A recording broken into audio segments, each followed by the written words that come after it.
People were getting these cell phone calls around me, all these administrators, and their secretaries were calling up and saying, you wouldn't believe that this man who wants to be a teacher was coming by their school to personally drop off his resume, and he was barking, making these terrible noises. And they were just laughing about it, kind of making fun of him. Diagnosed as having Tourette's as a boy, Brad Cohen defied the odds by excelling at school and teacher training. But when it came to finding a school prepared to employ him, after 24 interviews, he was running out of options. I looked at his resume. He was phenomenal. My principal at the time wasn't sure, but I said, come on, what do we have to lose? We want to, meet this guy and look at what he's done. As an ex-speech therapist, Hillary was undaunted by Brad's condition and was the first person to give both Brad and his Tourette's a chance. Now a moment of quiet reflection. Tourette time is 7:58. Have a great day. They asked me questions about education. They asked me what my philosophy was. How do I teach kids how to read and write and do math? And we clicked very quickly. And at the end of the interview, they were able to ultimately look past my Tourette's and hire me as a second grade teacher. I was ecstatic, as you can imagine. The dream was right in front of me. I mean, it was time. It was showtime. 11 years and the state's first-class Teacher of the Year award later, and Brad has finally become the teacher he never had.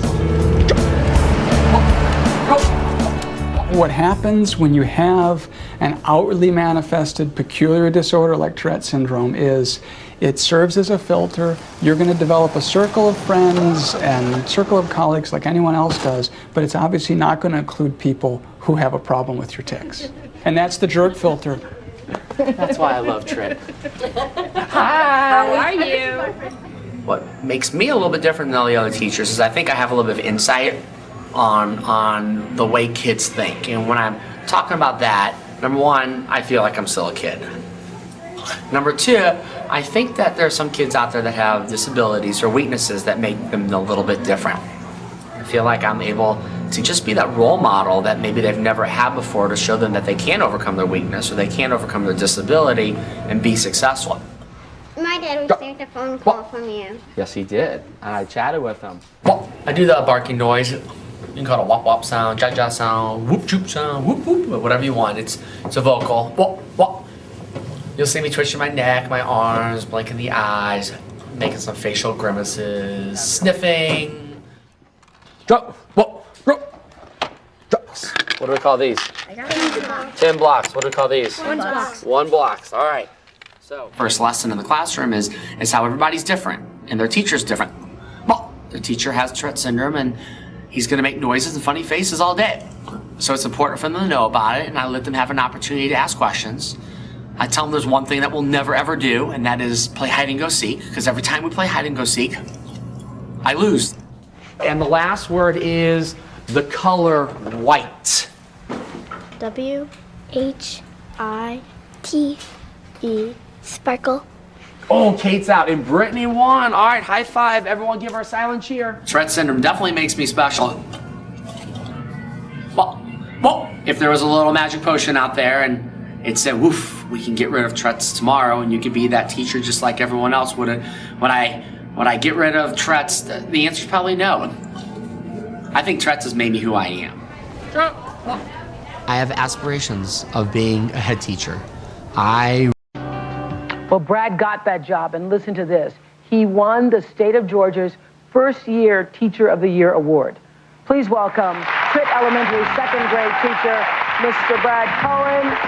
The story of American teacher with Tourette's, Brad Cohen, fit perfectly with the triumph in the face of adversity values of the world's most watched chat show and turned Brad into a minor celebrity. After all those interviews, did you ever consider giving up? Never. With Brad fast becoming an ambassador for Tourette's, he's been invited to a school in London, keen to promote disability awareness to both staff and pupils. I'm going to deal with the Brits head on. I'm just going to show them that, hey, here's a guy from America. He has Tourette syndrome, and in some ways, he's just as normal as anybody else. London Bridge is falling down. I just hope they don't fall down when we get there. American teacher Brad Cohen has come to England following the success of his book about the trials of finding a job with Tourette's. Brad has been invited to a London school, keen to dispel common misconceptions about his condition. Hello, everybody.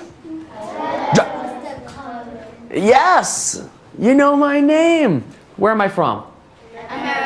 America. Now, one of the things that I want to tell you about is a little bit about myself. I'm a little bit different. I have something called Tourette Syndrome. Brad loses no time Tourette educating his syndrome new class of eager and these funny students. faces. Now let me ask all of you something.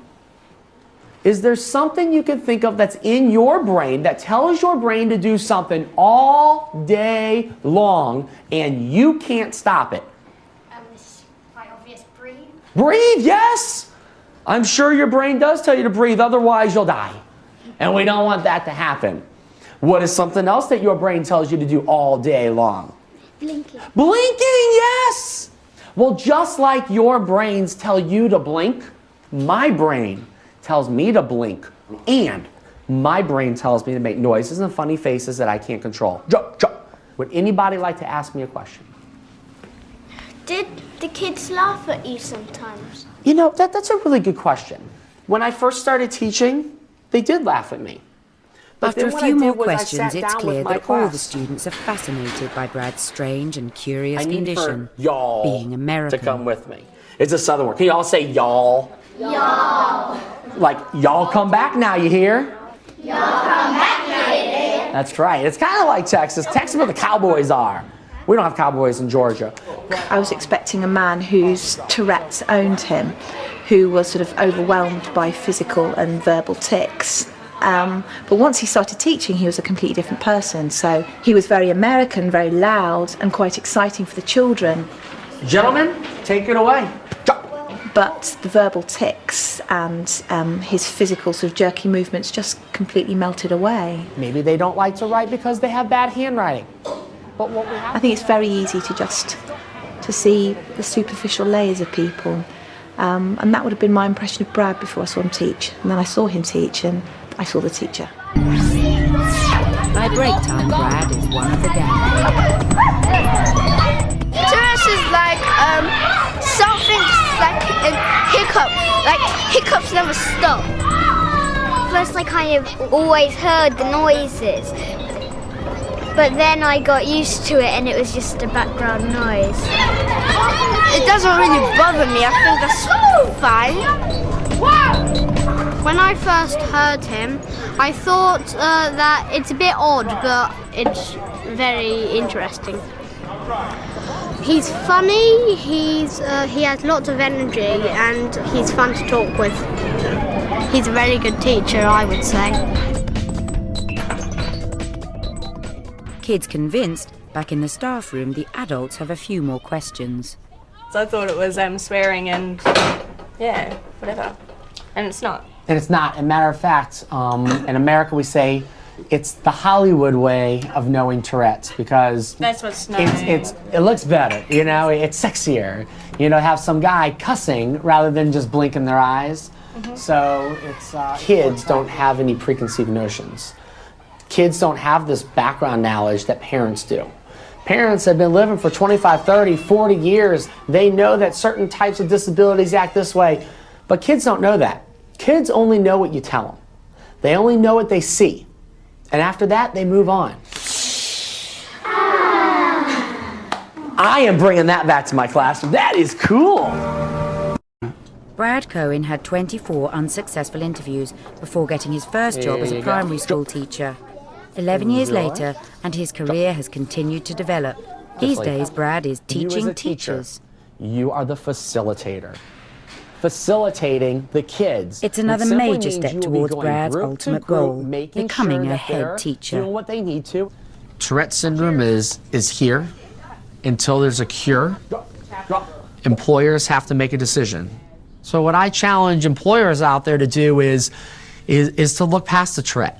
Is there someone sitting in front of you who could potentially be your best employee?